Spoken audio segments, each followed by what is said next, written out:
honestly don't remember the last one of these that I made. Was it my hair extension video? I don't know. Maybe slightly before that. Anyway, this is going to be my last hair damage diary update. Why? You might ask. Because my hair isn't damaged anymore. My hair isn't damaged. I mean, you know, it's probably slightly damaged, but it's not, you know, breaking off and horrible like it was. And I've grown out all of the broken sections. It's all cut to pretty much one length now. And I'm back where I started a year ago when it started to break off. When I first cut my hair, people at work were like, oh my God, it's so brave.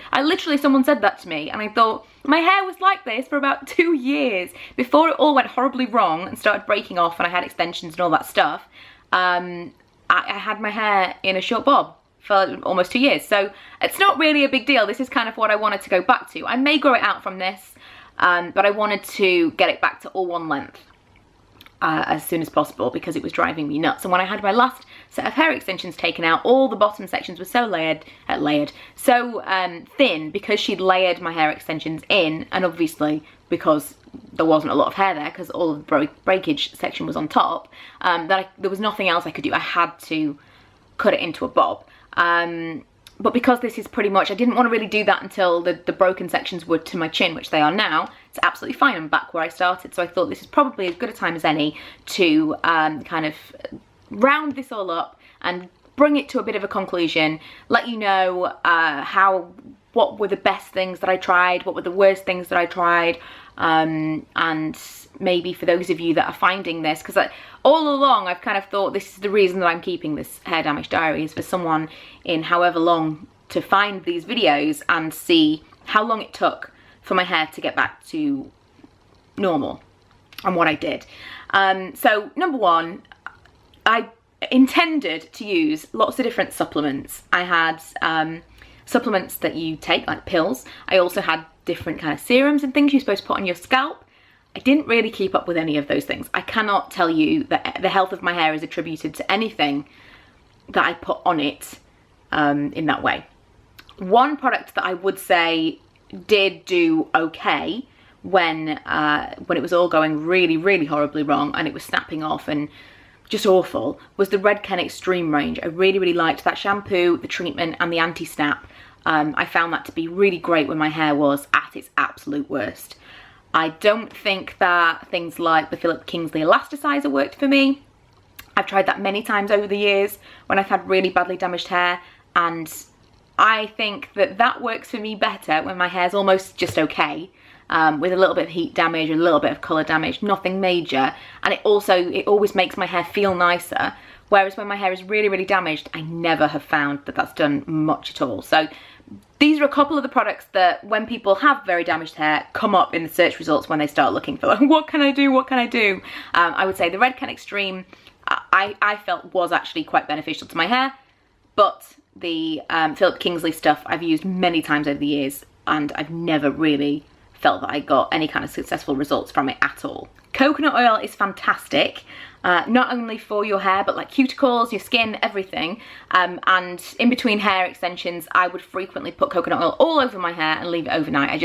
There's nothing really nicer than that, that you can use as an overnight treatment. And it's not particular, I mean, it's expensive-ish, but for how many applications you get and the multi-purposes of it, it's not that expensive. And plus it smells amazing. But yeah, I would highly recommend that you give that a go if you've got very dry or just kind of lackluster hair, let alone damaged hair like I had. And I would say the main thing was that I don't really style it very often.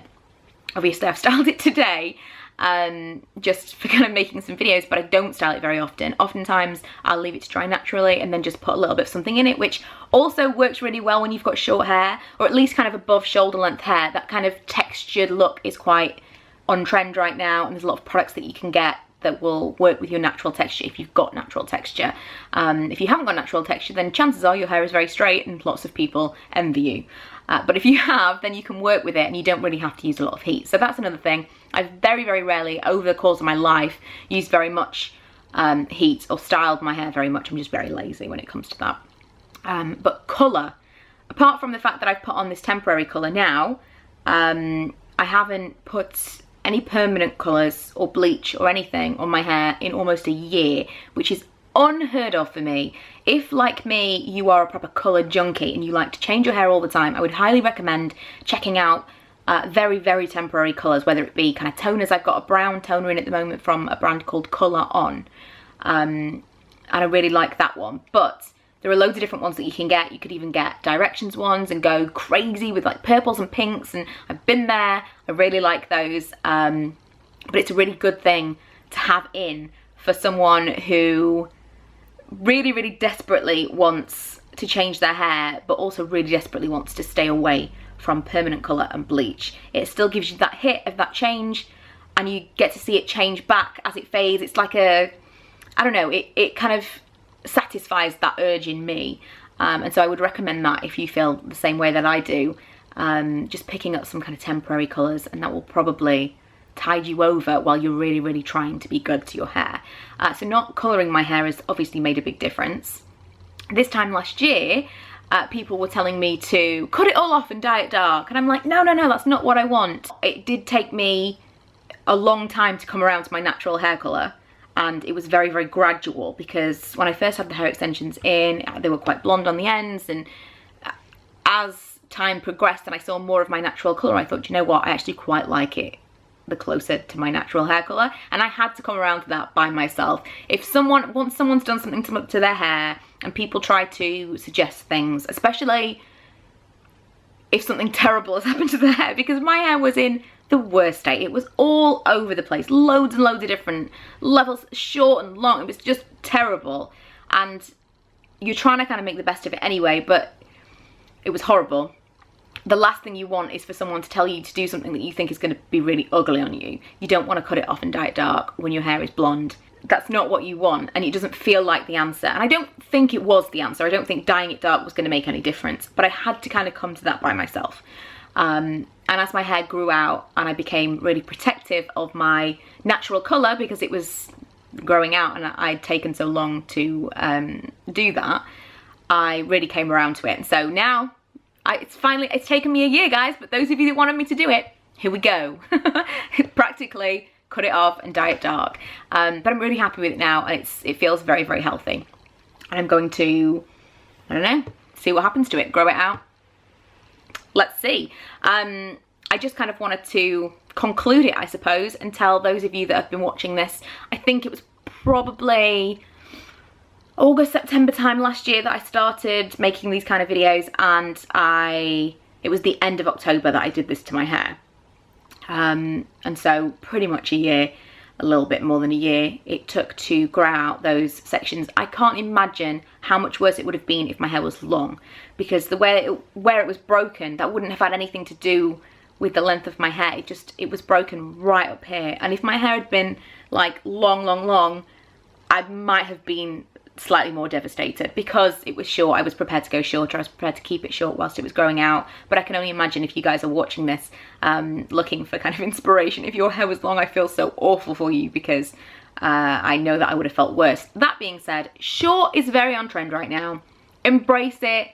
If you're having issues, if you're having lots of breakage, just go to a length that you are comfortable with. I think a bob is kind of universally flattering, depending on how short you go.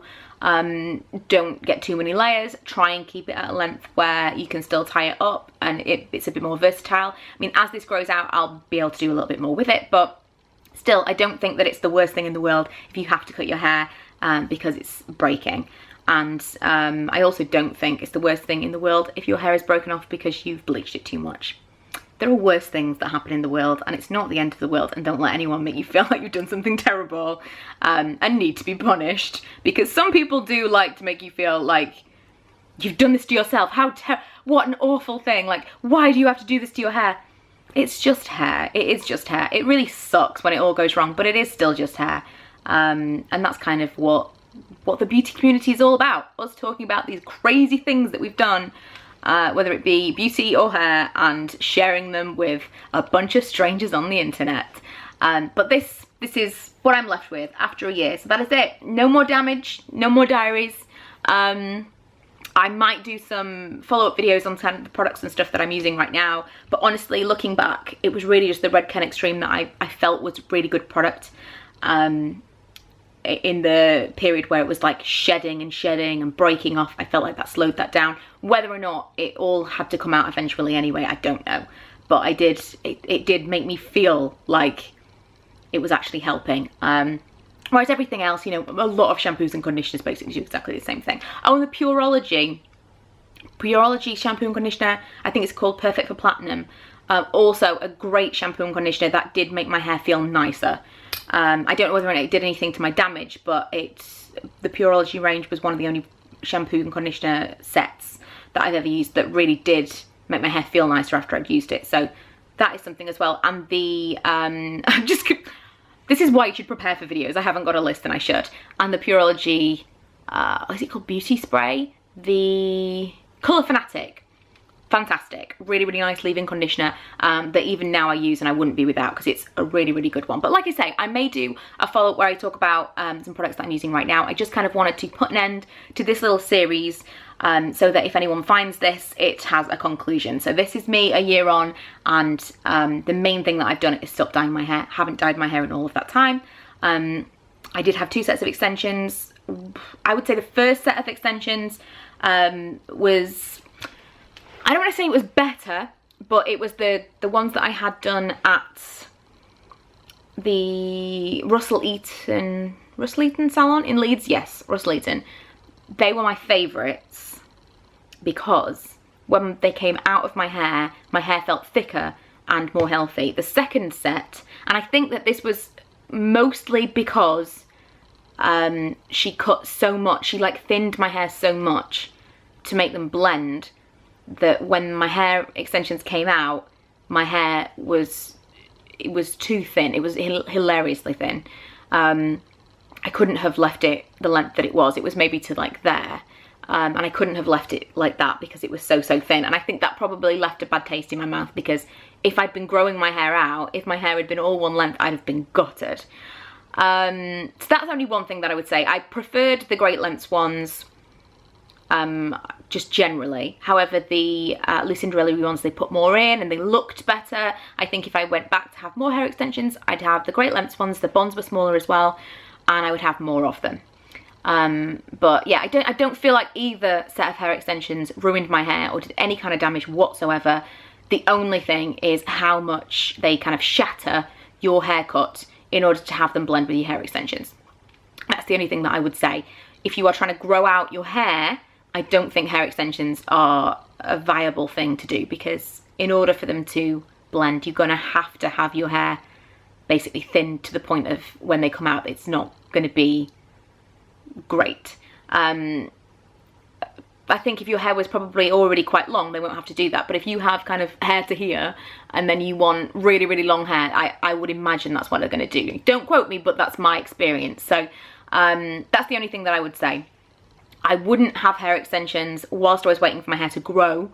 But if you want something like I had, because it was all uneven and horrible, if you were waiting to grow out damage and then you were going to cut it all off anyway, or if you were just waiting, like you wanted something to fill your hair out, then go for it. I think hair extensions are great, but I don't think they're great if you are just impatient and want long hair straight away. But please, those of you that have had hair extensions, leave comments to the contrary below. I am more than happy for you to contradict me, because I don't know everything. I'm just giving my personal experience. So yeah, that is it.